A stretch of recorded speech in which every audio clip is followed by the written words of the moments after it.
Mais il faut aussi que les pays voisins jouent franc jeu avec la RDC. Et les déclarations du chef de l'État, comment avez-vous trouvé? Déterminé? Le chef de l'État est déterminé, ça c'est vrai. Mais il faut tenir compte de son entourage. Il faut tenir compte du voisin que nous avons. Vous savez qu'aujourd'hui, lorsqu'on parle du Rwanda aujourd'hui, qui est le premier producteur du coltan, où est-ce que trouve ce coltan? Vous savez que la guerre à l'Est nourrit d'autres pays. À ce jour, les Rwandais fabriquent les smartphones. Hein? Mais vous n'en fabriquez point. Où est-ce qu'ils puissent tous ces coltans? Vous croyez que vraiment la paix à l'Est va arranger le Rwanda ou l'Ouganda? Non, moi, excusez-moi, moi je voudrais vous dire... Mais c'est quoi la solution? Ça c'est le projet, je voudrais vous dire... Vous êtes analyste, la solution, réfléchissons en haute voix. C'est quoi la solution? La solution, c'est qu'aujourd'hui, la guerre à l'Est, pour endiguer la guerre à l'Est, il faut que les pays voisins, l'Ouganda et le Rwanda, jouent franc jeu. Et s'ils ne jouent pas franc jeu? S'ils ne jouent pas franc jeu, la RDC se réserve le droit d'usage de la force. Parce que moi, je vois très mal lorsque les FARDC attaquent ces gens-là, par exemple, qui viennent envahir, par exemple, Beni. Et ils disent que ça rentre en bourse. Est-ce qu'ils rentrent en quelle bourse? Au Congo démocratique? Est-ce que c'est au Rwanda? Est-ce que c'est au Ouganda? Ça, ce sont des questions qu'on doit se poser, mon frère Crispin. Le chef de l'État, Joseph Kabila, n'a pas eu la facilité de gérer la nation congolaise avec les M23, les forces négatives. Aujourd'hui, ça continue, ça dit, ça part très mal pour le chef de l'État, qui n'aura peut-être pas le temps de réfléchir par rapport à la situation nationale, l'amélioration des conditions sociales. Eh bien, il faut réfléchir pour anéantir les forces négatives. Ce n'est pas une distraction pour nous désorienter? Une grave distraction. Parce qu'en fait, vous savez qu'avec tout ce que le voyage que le chef d'État a fait, pour demander aux investisseurs de venir au Congo démocratique, les investisseurs sont des gibiers pérés. Ils ne vont pas venir quand ils trouvent que le pays n'est pas sécurisé. C'est-à-dire qu'ils doivent aller, par exemple, à Goma, ils doivent aller à Kisangani, investir. Mais là où il y a la guerre, les investisseurs viennent lorsqu'ils trouvent que le terrain est assaini sur le plan sécuritaire.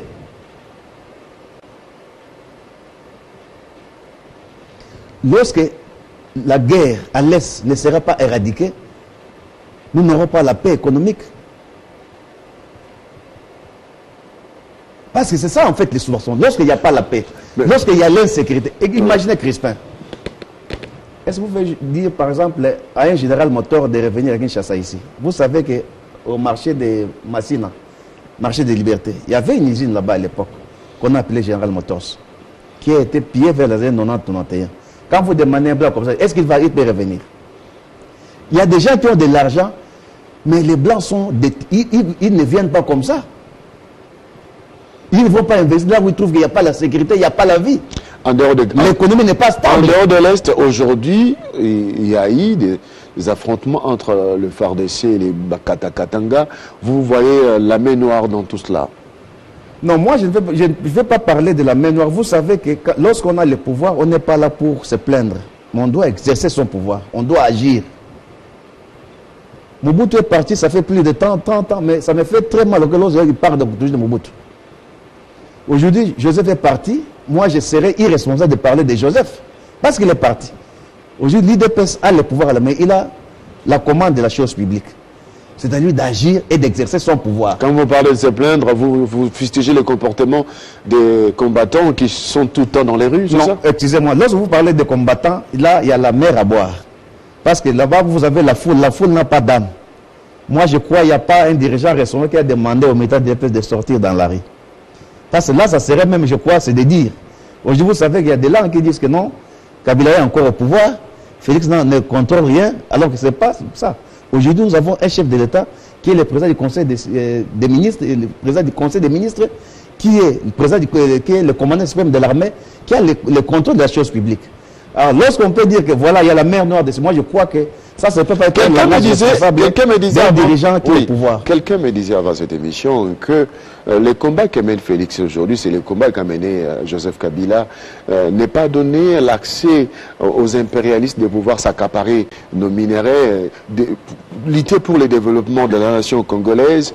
Eh bien, on fera la même chose qu'on a fait à Kabila, lui imposer l'insécurité pour que les choses n'avancent pas.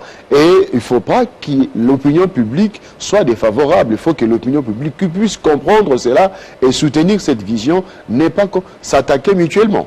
Non, en sciences politiques, il y a des régimes aussi qui peuvent créer des situations pour détourner l'attention populaire. C'est-à-dire créer par exemple des guerres pour dire bon voilà, il faut que ces dirigeants restent parce que voilà, il est nationaliste, mais en réalité le peuple souffre. Parce que ce qu'on a vécu hier, pour dire que bon voilà, Kabila s'est bâti pour que quand même les pays soient unis, pour que voilà, pour que les autres ne reçoivent rien, mais en retour, ce que les Congolais ont gagné. Il y a plusieurs manières en sciences politiques pour se créer au pouvoir. Qu'est-ce qui a changé avec des troubles comme ça, on peut créer des foyers de tension pour détourner justement l'attention de la population. Pour dire que il faut laisser d'abord parce qu'ils se battre pour que les Américains ne puissent pas avoir la mainmise sur nos richesses. C'est bien beau. Mais en réalité, qu'est-ce que nous avons gagné? C'est vrai, les Américains n'en ont pas eu. Il a tourné Kazakh aux Américains pour faire face aux Chinois. Mais quelles sont les retombées? Qu'est-ce que le peuple congolais en soi a gagné dans tout ça? En tant qu'analyste politique, pensez-vous qu'on va laisser la RDC tranquille? C'est que Kabila a vécu hier, c'est ce que Félix vu aujourd'hui avec les forces négatives. Le problème, c'est que le Congo n'a pas la chance d'avoir des bons dirigeants. Je crois qu'avec Félix, ça pourra marcher. Vous croyez que c'est seulement le Congo qui a des richesses? Le Chili produit du cuivre aussi. Mais est-ce que là-bas, les gens n'arrivent pas? À la même dimension que la RDC? Non, ce n'est pas un problème de dimension. Moi, je crois qu'aujourd'hui, d'ailleurs, ça c'est plus africain de voir plus lorsqu'on est dans les... D'ailleurs, lorsque j'étais aux humanités, il y avait des élèves comme ça, ils n'étudient pas. Lorsque des choses passent, ils disent non, parce qu'il y a mon oncle qui était en ville, au village, qui m'avait demandé le costume et je n'ai pas envoyé. C'est vrai, je n'ai pas décroché mon diplôme. Il ne faut pas qu'aujourd'hui, la misère que traverse l'Africain, c'est nous-mêmes qui sommes à la base de tout ça. C'est pas les Blancs. Les Blancs tirent leurs dividendes partout ailleurs. Jean-Paul Kassamba. Les Blancs tirent leurs dividendes en Angola, au Congo-Brazza du pétrole, au Sénégal du cacao. Mais pourquoi? Mais ce n'est pas la vie que les Congolais mènent. Ce ne sont pas la même vie que mènent les autres Africains ailleurs. Vous avez démontré qu'à l'époque, les Zaïres servaient de base arrière. Aujourd'hui, vous démontrez que les Rwanda, l'Ouganda servent de base arrière aux forces négatives. Alors, pourquoi doit-on soutenir ces pays pourquoi la communauté internationale soutient ces pays qui fournissent des bases arrière aux forces négatives? Non, moi je crois qu'avec le gouvernement Ilunkama, vous savez que nous avons, dans ce gouvernement, nous avons des gens quand même responsables, respectés aussi. C'est un problème de diplomatie aussi, il faut savoir, la diplomatie c'est l'art de convaincre. Il faut parler, mais il ne faut pas seulement parler, mais il faut aussi agir. Vous savez qu'il y a des choses qu'il y a dans la diplomatie, la coopération, la guerre, ce sont les moyens d'action dans les relations internationales. Lorsque vous utilisez la diplomatie, ça ne marche pas. Il faut utiliser la force, par exemple. Il y a des Kurdes qui sont aujourd'hui au niveau de la Syrie. Pour vous, si vous étiez conseiller du chef de l'État, vous allez clairement lui dire, eh bien, engageons la guerre avec le Rwanda et l'Ouganda. Le gouvernement vient d'être installé fraîchement. Nous avons des gens responsables, nous avons des gens respectés, comme à la coopération internationale avec Guillaume Manjolo. Je crois que ce sont des gens qui ne vont pas décevoir. C'est un gouvernement qui est arrivé. Donnons la chance à ce gouvernement de savoir convaincre. Pour que la communauté sache qu'aujourd'hui... Convaincre qui? Convaincre la communauté internationale que si aujourd'hui, si le Goma, si l'Est n'est plus l'Est de jadis, c'est parce que nous avons, les voisins ne jouent pas frangé. Il faut convaincre cette communauté internationale. Si vous épousez, pensez-vous que les moyens d'action. Pensez-vous que ce pays de la communauté internationale ne sont pas si informés du rôle que jouent les pays frontaliers par rapport à cette sécurité? Je ne sais pas, Crispin. Parce que vous savez qu'avec tout ce qu'on a vécu ici avec mon Kabila, il y avait il paraît qu'il y avait aussi des commanditaires au niveau à l'interne. Parce que s'il y a des commanditaires à l'interne et qui sont gardiens de la chose publique, ça ne peut pas marcher. On a entendu dire qu'il y avait même des généraux qui donnaient des armes, hein, sans... c'est regrettable. Moi, je crois que le vrai problème aujourd'hui, nous avons être vraiment, de toute vraisemblance, responsables avec un chef de l'État qui a le soutien populaire. Ça, c'est un atout majeur qui est rarissime aux dirigeants africains. D'avoir un chef de l'État qui a même la légalité et qui a aussi la légitimité. Félix Tshisekedi, qui fait l'adhésion de la masse. Avec ça, moi, je crois que il a toutes les chances de gagner. En parlant des généraux, vous souhaitez que vous souhaiteriez qu'on puisse miter les officiers de l'Est qui sont à l'Est pour d'autres zones. Il faut que le chef d'État qui est le commandant suprême de l'armée ait la main libre. Il faut qu'il soit vraiment commandant suprême de l'armée. On ne change pas l'équipe qui gagne, mais l'équipe qui perd.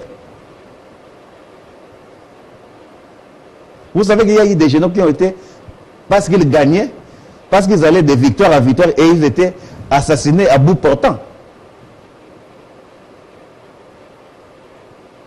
Donc, qui ne faisaient pas 2-3 jours, lorsqu'on voit que les FARDC sont en train de gagner du terrain, les commandants, ces jours sont à compter à bout des doigts. Il n'y a pas longtemps. Alors, qui faisait tout ça?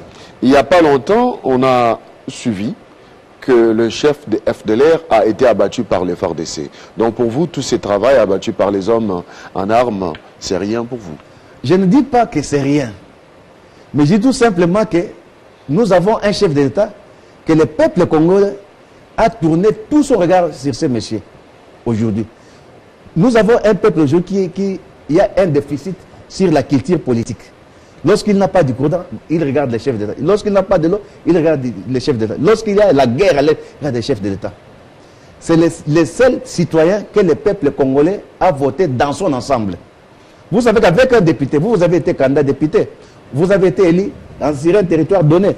Mais les chefs de l'État, son territoire, c'est le territoire national. Lorsque ça ne va pas, par exemple, à Bassan-Koussou, lorsque ça ne va pas, par exemple, à Farage, celui qui est à Farage regarde les chefs de l'État. Les chefs de l'État doivent être fermes dans ces décisions. Ok. On va chuter par cette question, la dernière question avec vous. Nous avons suivi, vous avez commencé par présenter les condoléances aux victimes du crash qui survenu hier, survenu à Goma. Alors, aujourd'hui, on a vécu une situation à Kinshasa. Est-ce que doit-on se comporter comme ça ou attendre les enquêtes pour savoir réellement la vérité? Bon, nous sommes dans une démocratie qui est dans le tâtonnement. Nous sommes au début, vous voyez. Évidemment, la démocratie, comme la politique, c'est une guerre. Comme dit Bergson dans son essai de philosophie politique, c'est une guerre sociale. Où vous avez des gens qui sont dans la compétition, on est en train de chercher un gagnant, un perdant. Mais il y a des règles. Aujourd'hui, lorsque, par exemple, la foule veut marcher, lorsque le peuple veut manifester son ras-le-bol, parce qu'il y a eu un avion qui a fait du crash à l'Est, il faut laisser aussi les autres vaquer à leurs occupations. Mais moi, je voudrais vous dire une chose, Crispin. On nous a parlé, j'ai suivi ça, comme vous, aux médias. On parle d'un Antonov Russe, de marque russe. Moi, je crois que les Antonov, ce sont des appareils, des aéronefs neufs qui datent des siècles. Je me rappelle cette question a été abordée à l'Assemblée nationale. Je me rappelle qu'on avait même demandé que les Antonov ne puissent pas survoler les sols congolais. Je me rappelle. Ouais. Il y a une loi comme ça qui interdit le vol des Antonov. Il faudra peut-être vérifier, mais en tout cas, nous savions, à l'époque, c'était l'Antonov qui a craché à Kingasani, je pense. Bon, moi, je crois que c'est là l'héritage des régimes précédents. Parce qu'en fait, un Antonov russe qui date des siècles. Moi, l'Antonov a été fabriqué, je crois, des années 50 ou 40 comme ça. Voilà, et si ça doit être considéré dans la logique du chef de l'État, il y a de quoi à dire, M. Crispin. Merci beaucoup. Donc, ne voyons pas la tête de Kabila partout. Moi, je crois qu'il y a des choses qu'il faut qu'on doit revoir dans ce pays. Même si dans les transports du chef de l'État, voir quel genre d'appareil qu'on doit affréter, ces véhicules et tout ça. Jean-Paul Kazamba, c'était notre invité, le premier invité de ce soir. Merci d'avoir accepté notre invitation. Eh bien, cette fois-ci, nous allons changer de dossier. Nous allons nous rendre au Palais du Peuple, parler législation nationale, les députés nationaux. Eh bien, il y a ceux qui sont en train de réclamer encore leur siège, parmi les 31 victimes des arrêts superpositionnés. Voilà.